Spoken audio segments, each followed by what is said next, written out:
Hello ladies and gentlemen, Willie here. So this is a follow-up to my other video where I took a look at Phase 2 as a whole and gave my opinions and reviewed it on how it had been for me, as well as trying to appreciate the viewpoint from both factions. So I'd suggest giving that video a check out if you've not done so before this one, so that this may make a bit more sense on what we're talking about today. The link will be in the description. The idea behind this is to try and get people's opinions and reasoning as to why the game is at its current state for many people. I mean those who have already left, re-rolled PvE, server transferred, whatever it may be to escape world PvP on their server. Irrespective of faction, both sides are often on the receiving end of the honour tax, and the lower level you are, the more you pay. PvE players out there, just because you aren't in the exact same situation doesn't mean I don't want to hear your take, so stick around. So one of the points I made in my other video was that world PvP without battlegrounds leading to such an atmosphere that we have today was very much predictable based upon a number of sources, such as how few private servers have opted to push out content in this format, as well as just how much more competitive people are these days in general. I said that this was a mistake, but no one was really to blame, not either Blizzard or the player base themselves. It seemed like something people were very much set on experiencing, that being world PvP and essentially open world battlegrounds, for better or worse. I didn't think Blizzard was to blame since they'd released content in a manner consistent with vanilla, nor the players, since there really wasn't much of an outcry to avoid this situation. But going through the comments on my video, quite a few people did put the blame on Blizzard, basing the issue on server size above everything else. Now, this being the internet, we will always have clairvoyant prophets who can see the future 100% accurately, but don't deem it necessary to share this information with us mere mortals until after the fact. But I thought, okay, let's go with the benefit of doubt and look at this in a bit more detail. First things first, population cap in vanilla, as far as we are aware, was around 3,000 usually, and dynamically it could go up to 3,500 or around 4,000 at max, as mentioned by Mark Kern here in a Discord post from some time ago. And this is consistent with the values from sites back in the day too, so this is reliable information as far as I'm aware. In Classic, what I'm going to do is base the numbers off ironforge.pro. This gives us an idea since there are no official numbers, and just so you are aware, in order to appear on here, you must have had your information logged at some point on Warcraft logs. So this will mostly be people at level 60 who have entered a raid at some point, but then again, anyone can log at any time if you're in a group with them. Someone could have logged a level 40 dungeon for whatever reason and you're on there now. It's not something you actively opt into. So there will have been far more players than showing on here. The top end servers I'd say are easily 4 to 5 times the capacity of even the largest vanilla servers, and even the lesser played ones are probably on equal footing. On average, the server size of Classic appears to be around 2.5 to 3 times on average vanilla, so let's say 7,500 to 10,000 average population. So those are the numbers we're going to go with, okay? They may be slightly off, but don't worry about it too much. Let's start by playing Devil's Advocate. I always find this standpoint very interesting. Let's pretend I'm Blizzard, okay? I'm making Classic WoW a reality. So far we've committed to bringing an authentic experience and communicated pretty well and frequently to the player base. Everyone seems happy. This is a weird feeling. We've recently told players that the name reservation day is on the 12th of August. That day comes and goes, and oh dear, there are way too many people per server. There is no way all these people will be able to play in a timely manner when the game releases. There's far too many people that have reserved a name on the larger servers, and there are still plenty of other servers available. Let's see if we can get them to swap. So at this point we'd straight up told the player base how massive servers are at this point too, just to try and get the point across. Please also note our realm population estimates of low, medium, high and full are based upon this increased capacity. A medium realm today already has more characters on it than even the most crowded realm did back in 2006. Here's the issues Blizzards are hearing at this point in time.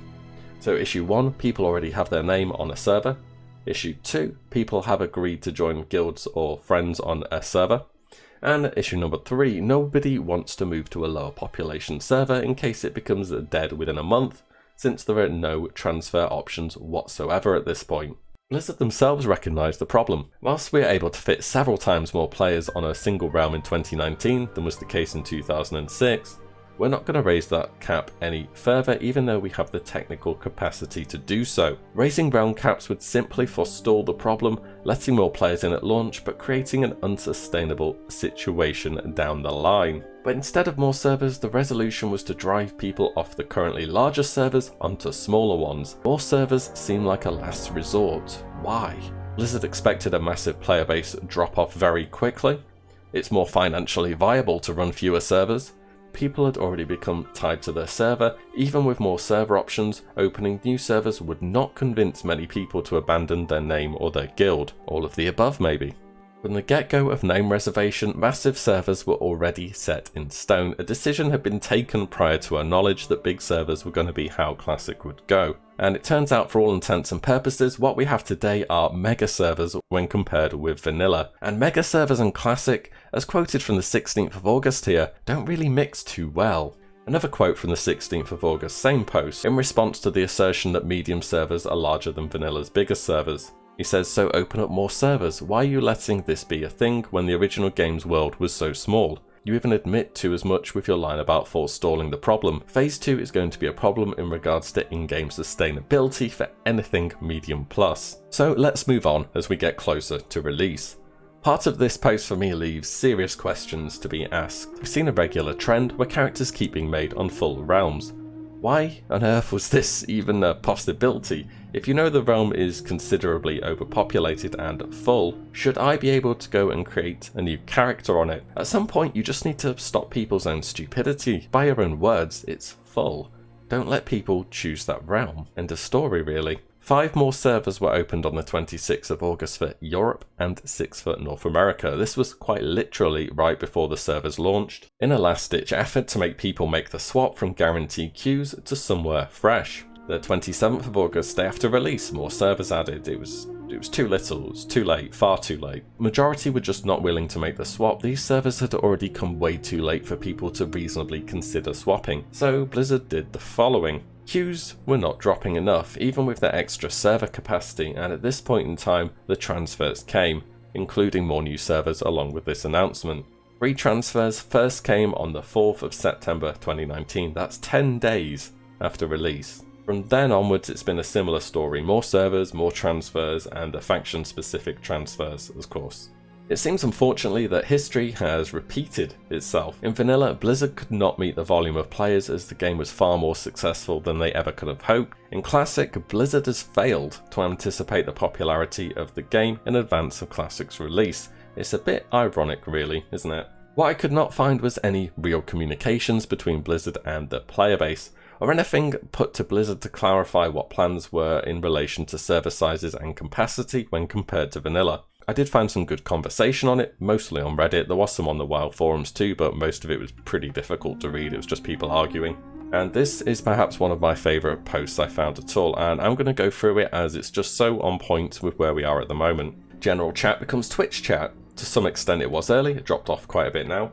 Community dips as you're unlikely to see people ever again purely due to how many people there are. I agree, and I will talk about this more in a moment. Trolls and ninjas can get away with anything because 80% of the population will never know them. I agree, I can't name a single person I should avoid on my server. Lag is consistent in most areas and the peak time becomes unplayable for most. Actually, anything large scale cannot be handled by servers. Server logging queues become normal and new server launches or AQ size events are a no-go. They were for a long time, this is fine now.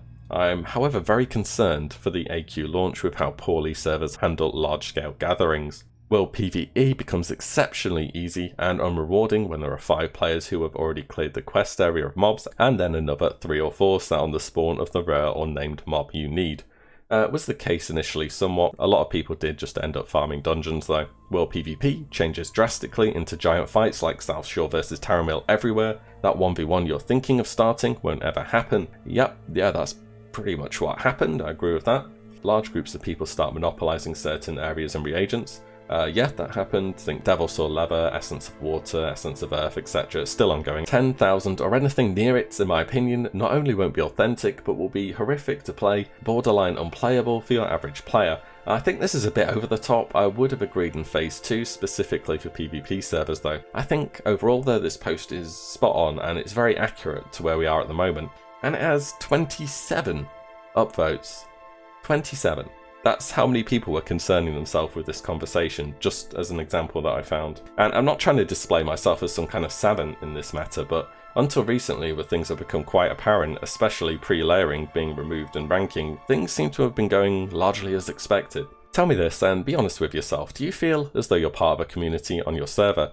Outside of your guilds and friends, that is, are you building contacts with different people? Do you know them from dungeons or pugs? Do you see the same people walking around frequently in the open world, going to farm, whatever it may be? Or is the world just that bit too big? I don't feel like I'm part of a community personally. I'm on Gehenna's EU, in case you didn't know, which is one of the largest PvP servers in the game. Maybe things are different on a smaller server, or especially on role-playing servers, you'll have to let me know. So saying that issues around world PvP sat solely with Blizzard due to their decision to make worlds so massive, honestly, I can't pin it on them 100% still. By the time name reservation day was gone, it was already too late to make changes to server sizes. You can't just say, oh, sorry LOL, we're just going to delete half the players so it's closer to 4K. I mean, prior to that, there was no real community input on servers that got the traction and needed to get a response or consideration in the matter from Blizzard. No changes was of course the mantra for Classic, and I feel like a broken record saying this now, but in reality it is no changes unless they're widely considered acceptable, in which case yes, okay, a few changes I suppose, but don't go too crazy Blizzard, okay? Itemization and talents are different. We're playing on far stronger classes than there would have been at this period in time in Classic. Alterac Valley's been nerfed heavily, and armoured mounts aren't in the game, we've got modern macro settings, we've got loot trading, graphically the game is far better, so on, so forth. The game is different, it's very different. Classic and Vanilla are not the same games, and all these were more or less given the green flag to go through. Some don't really change anything gameplay wise, some really change the gameplay considerably. Based upon what I found, I just don't think there's sufficient foresight from the community to make an attempt to open discussions or potentially prevent these mega servers. No, it's not entirely on the community's shoulders to make sure that this happens, but I believe, especially in light of my Phase 1 review, Blizzard was committed to recreating an authentic Classic experience, just with a few modern tweaks thrown in, and the massive server size never came to deserve the true consideration it should have as a talking point. However, I do believe that Blizzard have done a pretty shoddy job at controlling population over time since release. With many late new server additions and transfers coming so early, it was too little, too late, and I do hold them accountable for the gross imbalance and frankly selectively unplayable servers that a few of you poor people are now subjected to. So let's do a little recap. In my other video I said no one was at fault for the PvP issues in Phase 2, since it was released in accordance with Vanilla. You guys said it was due to server issues, and after looking through what I have, honestly, I still find it difficult to blame Blizzard. Understand here, I'm talking about the server sizes, not the population imbalances. One is the result of the other. I believe that most people deemed bigger to be better, and unfortunately that does not appear to be the case. And however, as just mentioned, the current state of the servers is on Blizzard. I've no doubt about that. Just the other day, in fact, we had Classic's first official patch notes, which seem a bit weird considering how far we are along. One of the more interesting points in there is that the client now has the capability to support paid character transfers, and that may be enabled at a later date. Blizzard had answered the question of paid character transfers pre-launch in a Reddit AMA. We're considering integrating a character transfer service once players have reached higher levels. This was available in the original WoW. We'll look at the rules imposed at the time and also discuss the implications of players moving to a new realm. We believe that realm identity is an important aspect of Classic, so any guidelines around transfers should support this belief. So you may be asking, how exactly did these transfers work in Vanilla? Good question. Here is an article from GameSpot 4 days after patch 1.11 from Shane Dabiri, lead producer, talking about how exactly the transfers work, and I've had a read through and found the bit you'll want to know. As for realm restrictions, players can only transfer characters between realms of the same type, so from a PvP to a PvE realm, to prevent players from leveling up without the challenges of a PvP environment, and then unfairly being able to make leveling more difficult for other players on a PvP realm. Transfers from a normal to a PvP realm are not permitted. Also, if a player decides to transfer from a PvP realm to another PvP realm, they can only do so if there is no faction violation there. So PvP to PvE yes, PvE to PvP no. I don't think it takes a genius to realise two things about this. First of all, thousands of people will do this in a heartbeat to escape imbalanced PvP servers, and it will make Blizzard a lot of money. Paid character transfers were $25 back then, by the way. And secondly, it will be the start of the snowball that gets us to retail faction balance. What side of that moral dilemma do Blizzard sit on? Well, funnily enough, I'd just done that last part about a week ago after the transfers were initially announced as being possible, and now they're active, so let's update what we're talking about here. Transfers worked exactly as they did in Vanilla, same restrictions, same cost. The main difference, however, is when they are available. Vanilla had paid character transfers just after Naxxramas came out. We're getting them before Blackwing Lair is out. That's a big old gap right there. Personally, I've seen a much needed improvement in my ability to move about in the open world without having to constantly res run again and again as soon as I want to get anywhere since Battlegrounds have come out. And the reason behind that is Battlegrounds are vastly more efficient for honor farming. I would bet near 100% of those actively open world honor farming have swapped purely to Battlegrounds, as the honor system is all relative to how much people farm overall on your servers, so you're very much forced to do the most efficient methods if you want to compete at a high level. All the world PvP these days is more or less going to replicate Phase 1 with a bit more incentive to do so. I think, however, many people who have rolled PvP are just sort of done with it now. They just want to get on with things. Most of the time they just want PvP when they choose to, not have it all the time. At the end of the day, I don't think people roll a PvP server because they want to provide more PvP content for the enemy faction. You do it because you want to engage them in PvP. No one wants to be just another number on someone's honor grind. You want PvP to be meaningful and engaging. And in Classic, world PvP has been anything but for many people. Classic has a far older player base than, well, I'd say pretty much any other game out there really. Older people, funnily enough, tend to have jobs and therefore they have money. $25 is hardly going to break the bank for many. It's going to be a small investment to their continued enjoyment of the game. At least I can suppose you say you've seen what modern world PvP has to offer and decided to walk away. I wouldn't hold it against people wanting to server hop, especially with how much time investment you can put into a character. Despite all this, I can't help but have a sour taste in my mouth from what Blizzard has done here. Not to complain for the sake of it, but this has come out very early in the game, Christmas is around the corner, following the Phase 2 fiasco. This feels like pretty much the earliest it could have come into the game, and Blizzard are going to be raking in the cash big time from this, I have no doubt. And I know other people are thinking faction change here at the moment. I did a little research and this didn't come into the game until the 2nd of September 2009, so I would not expect this. Despite all this though, I'd rather people be able to enjoy the game the way they wish, rather than feeling like logging in is just going to be a waste of time as they're going to have to be constantly running back to resurrect all the time. And that covers today's chat. I found this to be really interesting to look back through and cover. As always, I do this because I want to engage the community. I'm not here to just spout my opinions to a sycophanting mass. I expect criticism, I expect to be told I'm wrong, and I'm okay with that. As always, as I'm sure you will, let me know your thoughts. I do hope you enjoyed this video, and I will see you guys in the next one. If you like what you see, give the video a like and subscribe, as there's plenty more to come. As always, thank you all so much for watching. Take care. Bye.